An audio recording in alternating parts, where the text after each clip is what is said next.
दोस्तों, क्या आप जानते हैं महाभारत के युद्ध में शकुनी के आखिरी शब्द इतने चौंकाने वाले थे कि खुद दुर्योधन भी कुछ क्षण के लिए स्तब्ध रह गया था। वो शब्द जो उसकी मौत नहीं बल्कि कुरुवंश के पतन की असल कहानी बयां कर गए। तो चलिए दोस्तों, आज हम इस वीडियो के माध्यम से जानते हैं कि आखिर मरते समय शकुनी ने दुर्योधन से ऐसा क्या कहा जिसे सुन वह चौंक गया। दोस्तों, महाभारत में शकुनी का चरित्र जितना रहस्यमयी है उतना महत्वपूर्ण भी है।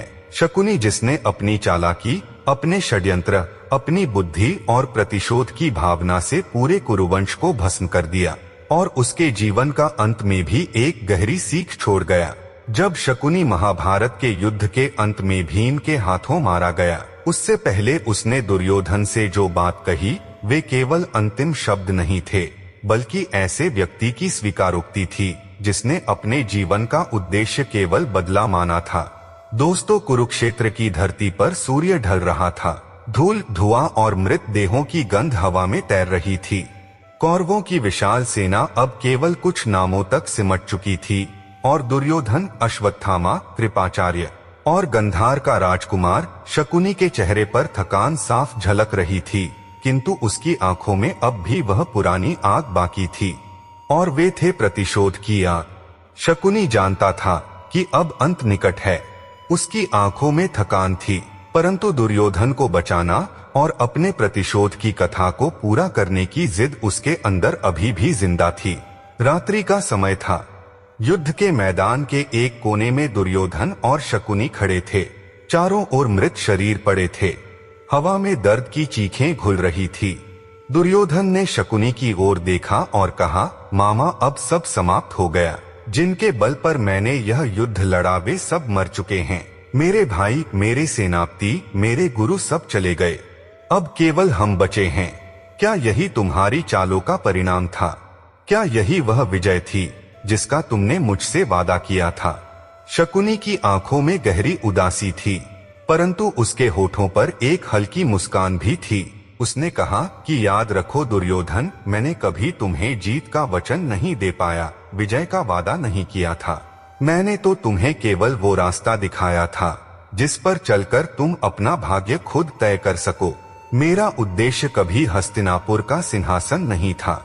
मेरा उद्देश्य तो केवल प्रतिशोध था और वह अब मैं पा चुका हूँ। दुर्योधन ने क्रोधित स्वर में कहा, तुमने अपने प्रतिशोध के लिए मेरे पूरे परिवार को नष्ट कर दिया। मेरे भाई मारे गए, मेरे मित्र मर गए और अब मैं भी मृत्यु के द्वार पर खड़ा हूँ। क्या यही आपका न्याय था? तब शकुनी ने गहरी सांस ली और कहा, दुर्योधन, जब मैं गांधार का राजकुमार था तब मेरा परिवार हस्तिनापुर की राजनीति का शिकार हुआ था।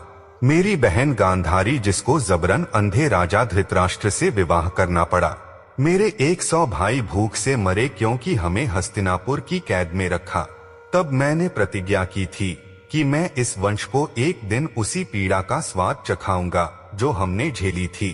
तुम मेरे मोहरे थे दुर्योधन, मेरे शिष्य नहीं। तुमने वह किया जो मैं चाहता था और अब जब यह वंश समाप्त हो रहा है, मेरा प्रतिशोध पूर्ण हुआ है। मैं मरूंगा पर संतोष के साथ। दुर्योधन की आंखों से आंसू निकल पड़े। उसने कहा, मामा, अगर तुम यह सब पहले कहते तो मैं कभी इस युद्ध में नहीं उतरता। मैं पांडवों से द्वेष रखता था, पर मैं अपने कुल के नाश की कामना नहीं करता था। तब शकुनी ने धीरे से कहा, दुर्योधन, तुमने स्वयं उस द्वेष को सींचा जो मैंने तुम्हारे भीतर बोया था। तुमने ही अपने क्रोध को अपना गुरु बना लिया।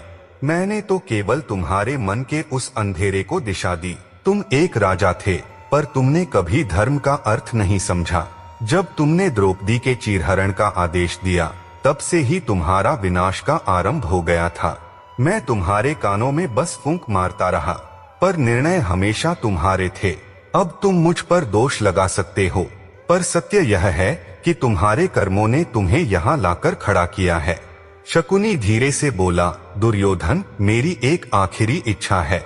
जब मैं मर जाऊं तो मुझे चिता पर मत चढ़ाना। मेरा शरीर इसी युद्ध भूमि पर छोड़ देना। यही भूमि मेरे प्रतिशोध की गवाह है और यही मेरी अंत कथा का मंच भी। दुर्योधन ने पूछा, पर क्यों? शकुनी ने मुस्कुराते हुए कहा, क्योंकि इतिहास हमें खलनायक कहेगा, पर असल में हम सिर्फ उस खेल के मोहरे थे जिसकी डोर किसी और के हाथ में थी। पर असल में हम वही करते रहे जो नियति चाहती थी। दुर्योधन ने थके हुए स्वर में कहा, क्या नियति इतनी निर्दयी होती है? शकुनी ने कहा, हाँ दुर्योधन, नियति से कोई नहीं बचता, मैं भी नहीं और तुम भी नहीं। हर व्यक्ति इस खेल का एक मोहरा है। मैंने पासे फेंके पर पासे भी मेरे हाथों में किसी अदृश्य शक्ति से चल रहे थे। मैं वो छाया था जो तुम्हारे भीतर के अहंकार को जीवित रखती थी, और अब जब वह अहंकार मरा है, मैं भी मरने जा रहा हूँ, और यही इस कथा का अंत है। इतना कहकर शकुनी ने दुर्योधन के कंधे पर हाथ रखा। उसकी आंखों में अब कोई छल नहीं था, केवल थकान और संतोष था। उसने धीरे से कहा, अब तुम जाओ, अपने अंतिम युद्ध की तैयारी करो। अब तुम्हें अकेले लड़ना है। मैं अब इस धरती पर अधिक देर नहीं रुक सकता। सुबह जब युद्ध आरंभ हुआ, भीम ने शकुनी को चुनौती दी। शकुनी जानता था कि उसका अंत निश्चित है, पर उसने रणभूमि में कदम रखा। भीम की गदा प्रहार से शकुनी गिर पड़ा। उसकी सांसें तेज हो गई। मृत्यु के अंतिम क्षणों में उसने आकाश की ओर देखते हुए कहा, हे विधाता, तूने मेरे फेंके हुए हर पासे का हिसाब पूरा कर दिया। अब मैं विश्राम के योग्य हूँ। दुर्योधन दूर खड़ा था। उसने शकुनी को मरते देख उसकी आंखों से फिर आंसू बह निकले। तब उसे पहली बार एहसास हुआ कि शकुनी एक व्यक्ति नहीं था, वह एक विचार था। एक ऐसा विचार जो बदले की धधकती आग में सभी को भस्म कर देता है, और अंत में स्वयं को भी। तो दोस्तों, आपकी शकुनी के बारे में क्या राय है? आप अपनी राय हमें कमेंट बॉक्स में लिखकर बता सकते हैं। वीडियो पसंद आई हो तो वीडियो को लाइक करके वीडियो को शेयर जरूर करें। धन्यवाद।